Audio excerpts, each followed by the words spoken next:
Hey, this is Miles Bonnie, I'm Frank Sinatra. and we are S3, and we have a new album, Super Soul Shit, that is the best soul beat album you will hear in a long time. Yes, sir.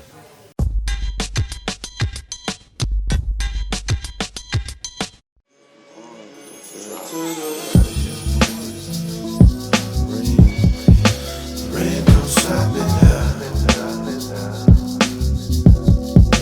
Rain don't stop me now. I heard some of Brank's beats and just decided to kind of start to record and sing over them, and just felt very connected to the sound of the music, and sent him some of the demos, and I think he must have liked them enough that it became a project. But it's really all about the music as far as how we connected and why we decided to work on a project together. Stay close, sister and brother. Rain don't stop me now.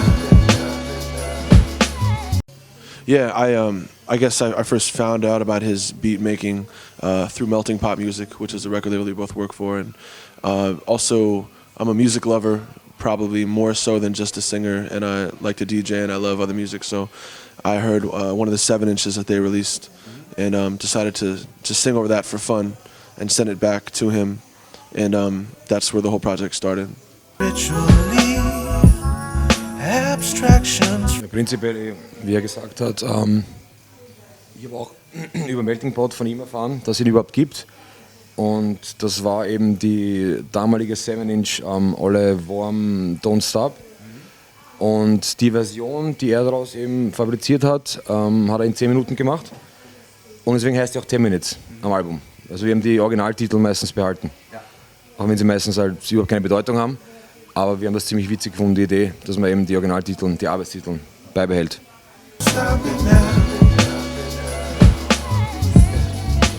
Rain don't stop me now. Rain don't stop me now. Rain don't stop me. Yeah, I grew up around trumpets. My dad is a musician, and I played a lot of trumpet in school bands, and then I started to make beats because I was a big fan of the 90s independent hip-hop culture, and I'd spend a lot of time going to Fat Beats in New York, and I'd listen to radio shows, and I just wanted to make my own beats, so I bought an MPC 2000 XL and did that for a while, and then started to sing over the beats. And at that point, I really enjoyed working with other producers and other beat makers, and I've been pretty much looking for and finding and meeting amazing beat composers, as I call them, ever since. And it's something I really appreciate and enjoy because I understand what it is to make a beat, and therefore I feel like I can also tell what a good beat is. Yeah, I think, well, just being, growing up around New York City in the 80s and 90s, it's kind of like you can't avoid hip-hop. I was actually born in Upper Manhattan, just south of the South Bronx, so I don't know if there's some connection there. But my dad did grow up, he was playing a lot of Latin bands and jazz and classical, so I had those musics around me. But also in the 90s there's a strong connection between hip-hop beats and jazz music, and I think that hearing and understanding that made me love hip-hop beats because of the way that you can incorporate many different musical styles into it, but still add a nice knock to the beat, and that's what I liked, and that's what I still like.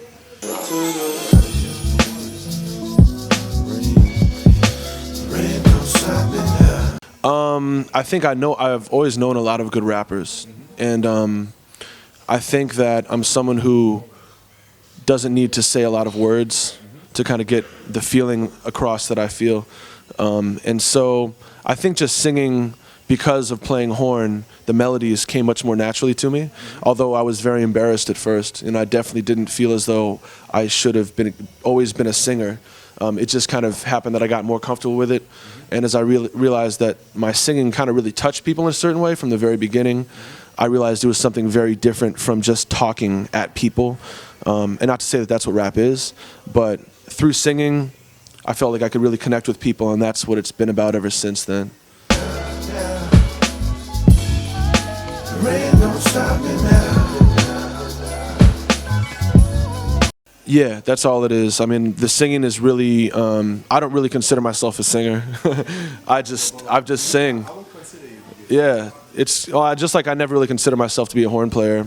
I just kind of do those things. But as I'm doing more singing, I'm starting to learn how to improve and how to take care of my voice, and how to perform well live. And I'm very self-taught in many ways. You know, whether it's making beats or lots of different skills I have. So I like the DIY, do-it-yourself approach, kind of hip-hop punk perspective on life of just like, hey, figure that shit out and do a good job and don't fuck it up.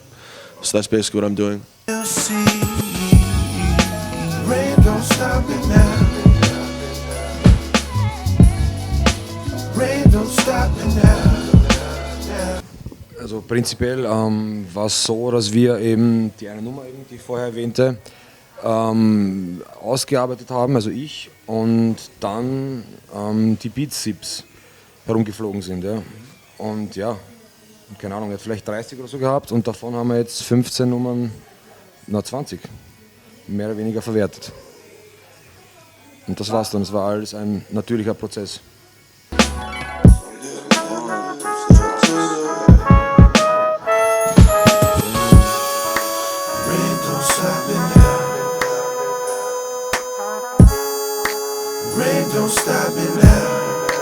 Nein, aber ich meine schon, ich bemühe mich natürlich mehr, wenn ich als einziger Produzent da am Werken bin.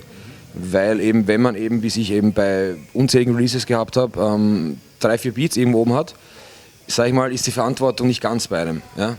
Man liefert die Dinger ab und ist alles gut. Aber wenn ich ein Album produziere, ist mein Name drunter und da muss halt der Stempel drunter sein. Also es muss mein Sound tragen und ich muss darauf stolz sein und es muss ausgearbeitet sein und keine Ahnung.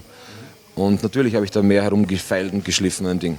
Wir haben auch live getan und alles Mögliche. Spielst du die denn oder holst du die? Nee, ich spiele Keys, also alles Mögliche, Synthesizer und sowas. Und Gitarren, ein Freund von mir und er Trompete, klar. Ja.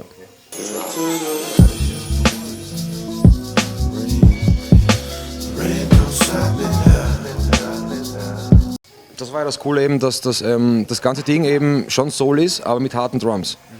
Also ich habe jetzt nichts extra Smoothes gemacht oder so. Ja. Es waren ganz normale Beats, die eben dann sofort zu ihm gepasst haben. Gleich rübergeschickt und ja, jetzt haben wir 20 Dinger. Got so much. Er zu Hause, bei sich. In Kansas City. Ja. They recorded. Yeah, yeah. You got a studio at home or how did you? Yeah. I just record myself, and so because we've been working on this album for a couple years, off and on. Brink knows that I'm slowly getting better and better at recording myself, because there are some vocal recordings I sent him that were very difficult to work with, and so I acknowledge that. But yeah, I record myself and sent some of the files and the layers to him, and he has a wonderful ear, and I just welcomed him taking what I sent him and making something out of it, or telling me that it's good as it is, because he's a real producer. He's not just someone who makes beats. He actually spends a lot of time in the studio working with the composition and the mix and the feel, and it was a great experience. They help us keep control. Yeah, I tend to play flugelhorn now because it has a warmer, lower tone than a trumpet, and it feels much more comfortable for me. And I really use it as a way to add additional harmonies or support for my vocal recordings. And as more and more people hear my horn playing, they tend to want me to do that live also. So I bring the horn with me during shows and play live, and kind of jump between playing horn and performing the songs that people know and enjoy.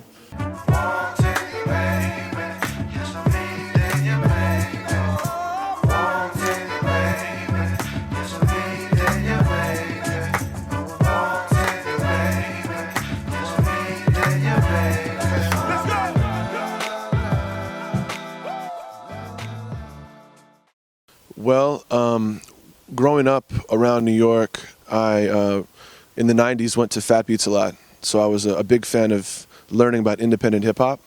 And as I get older and I look back at my history of my family, I recently learned that my dad who plays trumpet, also actually played on Beat Street on the record. And so in some ways I'm learning that maybe there's a deeper connection there. But yeah, I mean, my first album was Run DMC, Tougher Than Leather, hip-hop album. But I've always loved beats, and I've always loved the way that hip-hop combines various styles of music with beats. That's really my favorite part of it.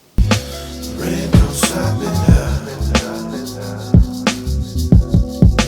Rain don't stop me now. Rain don't stop me now. Yeah, I used to make beats mainly because I always loved music and I heard beats in my head, things I wanted to create.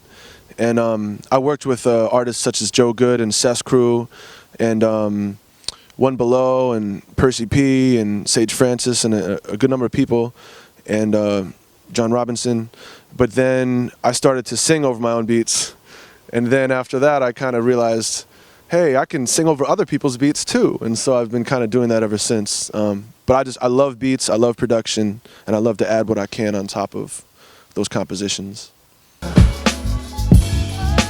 Rain don't stop me now. Yeah, it might be something we share, our love of D'Angelo Voodoo. But the first D'Angelo album was obviously the first time I came in contact with his music. And the second one, Voodoo, was much slower, and it didn't really strike me at first, but the more I listened to it, the more amazing it was to me. And I also really loved the horn playing of Roy Hargrove, who played horns on the album. And it's just beautiful. I mean, it's at the top of many music genres, you know, as far as the clarity and the musicality of that entire album is just stunning, and it's gonna be a classic forever. Yeah, and everybody's waiting for years. When is the next one? Everybody keeps on waiting. Yeah, it is a classic, definitely. What is it about that album that struck you though, the Voodoo? Yeah, it was like the little micro timing in the beats that changed. You know, like that it felt somehow different, easy, but you could not really describe what it was. And everybody tried to sound like, all the bands, all the jazz students were like impressed by this little like shuffle that Questo played on the album, and the rhythm section, like Pino and Quest, the way they play. It was like, wow, it changed really the way bands try to sound. Yeah. And we still dig it all the time. Yeah. You know, it's like Credit to Dilla, I guess, too, there. Yeah, definitely. Historically. Rain don't stop me now. Rain don't stop. Yeah. So basically, my dad, Francis Bonney, grew up in Kansas and Missouri, where I now live, in the middle of the United States, and went to New York because they said, hey, if you want to do music, you really need to go to New York. So he went to New York in the 70s and started playing with Latin bands, and then decided to start doing Broadway shows once he started having a family, because it was a consistent musical gig, which we can relate to as being beneficial for a family. And so he's played Phantom of the Opera since it started, and so I kind of grew up going there and to a lot of classical and jazz rehearsals. I met like Tito Puente and all these people that Really? Yeah. Wow. Yeah. And so I'm realizing now too, like, since I kind of started near the top, if you will, as a kid, I have no problem like going down, you know, to like the grass level in my own creations. But yeah, it was how I really got involved in music and why I play trumpet, because there were always horns around. But I mean, it's like good education. Oh, it's great. Yeah, I'm very grateful for it. Yeah, but to be honest, I'm a little bit jealous. A little bit. we all have our own paths. Yeah, okay, I understand. But he's more successful than me in Germany anyway, so I'm jealous of you too. Do you show him your music? Yeah, he's aware of it, and I think he likes that I'm doing this. I think as a child, saw that he had great musical talent and wished that he would have recorded his own original music more often. And so maybe I kind of take some of that as well in my desire to create lots of original music. But yeah, he's wonderful, very supportive of my music, and it's good to have in the family. Rain don't stop me now. I appreciate you asking that because it'll make it a reality. But yeah, I think so because I'm going to move next year to the desert in New Mexico, and he's actually also going to move to Colorado, which is 2 hours away. Okay. So, and he'll be retired, so maybe we'll just start recording, and you know, that would be nice. But for now, I stay close to you. Who knows how much time It is true, yeah. When I was making beats and I was in a group called Sounds Good, the guy who rapped quit rapping. I started singing, and I recorded a project called Smell Smoke, which was really just my first try at singing. And DJ Day heard it and sent some things to MPM, Melting Pot Music, and that's how we got connected. Rain don't stop me now. Yeah. She stays close to me. If not with touch, then spiritually. Well, I think Brink has a musical ear that goes far beyond most hip-hop producers in my mind. He seems to really have a good knowledge and appreciation for compositions. I imagine that could be symphonic compositions or jazz compositions or soul compositions. So the beats that he makes have a lot of real depth to them, and they have a lot of heart and a lot of soul, but they still knock really hard, even if they're slow. And so that's something I can definitely relate to, and it's kind of like it's really modern beat soul music to me in a very authentic, genuine way, and I really appreciate that about what he does. Rain don't stop me now. I first met Brink on my first time in Germany, which was about 4 years ago, after Closer Love EP came out of mine, and I played a show in Vienna, and I met him there, and we got along very well at the beginning, and it'll be great fun to spend a lot of time with him on this tour this year because he's quite a character.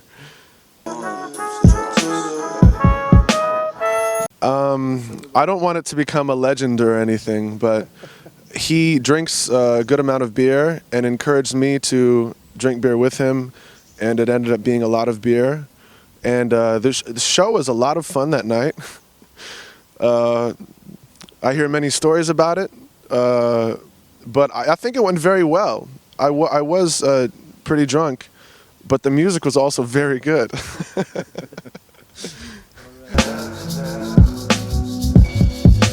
Rain don't stop me now.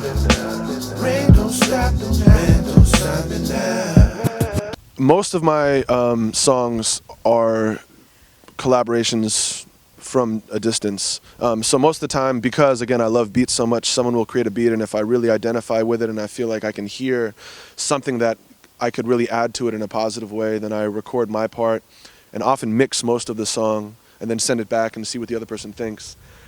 This project with Brink is different because in many of my other songs I will add my vocals and horn and send it to them, and then it'll be done.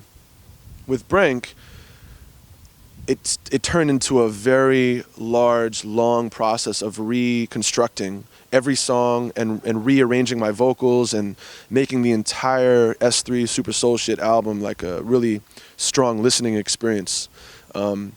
So I would very much encourage people when it comes out to get the full album and listen to the full album, because I feel like it's a very spiritual process to listen to this album, and it was nice that he put so much time into it, because he probably could have made it with anybody. So I'm glad that it was me. Oh, how will I finish what my past lives have started so long? Oh ja, natürlich. Wir machen schon so Dreier-Skype-Konferenzen und so und was glaubst du und welche Single und hin und her. Aber im Endeffekt ist das Problem, dass der Primo eben extrem viel unterwegs ist. Und er kann schon von unterwegs auch mixen, ja, aber es geht nicht so wie zu Hause, logischerweise. Und wenn der immer da in Tokio, keine Ahnung, irgendwo herumhängt, ja, in der Welt, ja. Er mischt die Sachen? Er mischt alles, ja. Okay. Und mastern, glaube ich, tut es dieser Sancho. Das ist ein alter Engineer, dieser Eddie Sancho. Genau, der Eddie, glaube ich, der macht das, ja.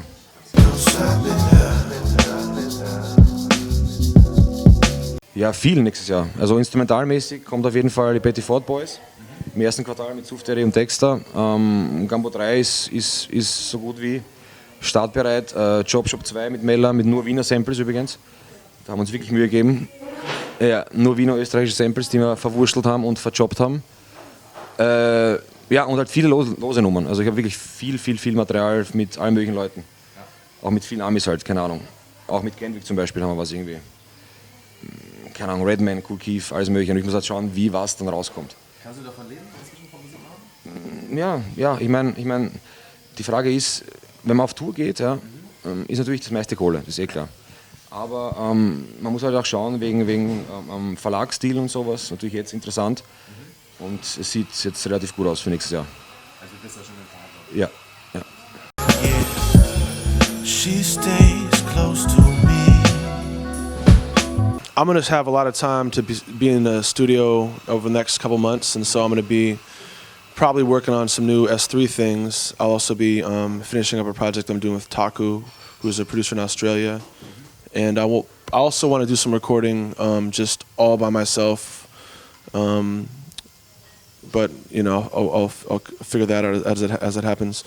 But I come up with ideas all the time, so I don't think too much about what I'm going to do in a couple months. I just kind of only have to figure out where I'm going to be, and then everything else happens easily from there. Rain that we'll see. Rain don't stop me now. I have always chosen to have another job up until now because I don't know. I just don't care anymore. So I'm only doing music now because I end up working for other people and I do a very good job. And then after I get to a certain point, I can't help them grow beyond what they're doing because it's not my business, it's theirs. And I don't want to waste my energy or my life doing that. So I'm going to put that same effort into my music because there's no reason not to.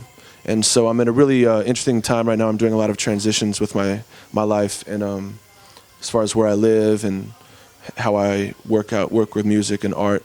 And the main thing is to just lose fear, you know, not be scared, and to just be very factual about what is going on, what you want to happen, and then moving in that direction, and then adjusting as you need to.